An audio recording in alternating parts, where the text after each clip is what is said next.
Hello everybody, this is Al DePoalo. I'm the Partner Products Manager, and today I wanted to take a look at some of the vectorizing or image tracing tools that we offer in BobCAD and how you can use them to take photographs like this and convert them into lines or arcs.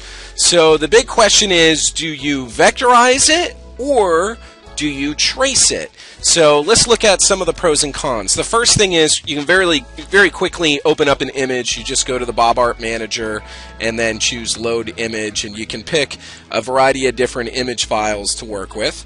So you have the image loaded in the background. Now, one of the tricks that you have is you have a shortcut on your keyboard. If you hit I, the letter I on your keyboard, you can turn or blank or unblank the image, and this is very useful as you're creating your geometry. Now, the first thing we're going to look at is the auto vectorization, because if we could magically convert this color photo into lines or arcs that we could machine, that's the ideal situation, and in some cases that works. In this case, we're using a color photo, so let's take a look at what happens. We'll right click on our image and we'll go to Vectorize. You can see we have a number of different tools here. The first one has to do with our threshold value, and as we increase or decrease this, you're going to see different contrasting aspects of our image. Again, we're working with a photo image, a color image, so we don't have a lot of contrast, and using this threshold value you can adjust that. I'm going to just go with this value here and click OK.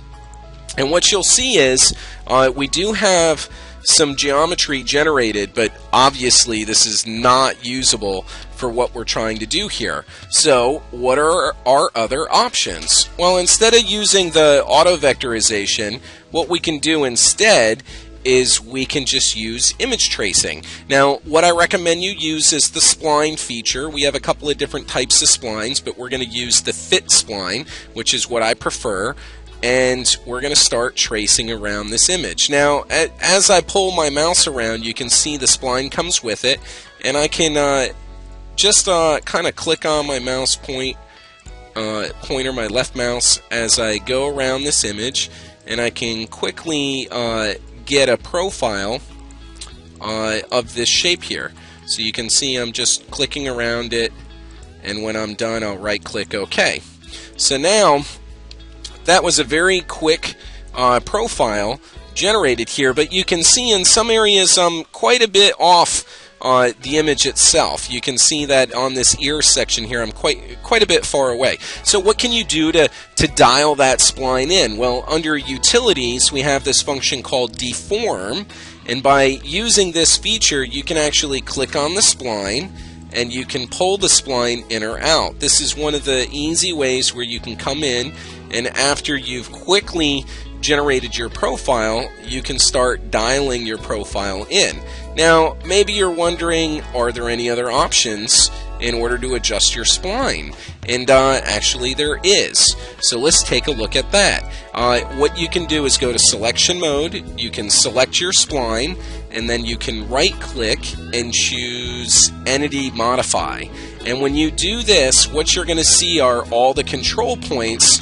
Every time I click my mouse button, all the control points, and then you can actually pull and tug on the control points directly in order to come in and to make an adjustment to your spline. So whether you use Deform or whether you use Entity Modify, you have a bunch of different ways in which you can go in here and make adjustments to your geometry.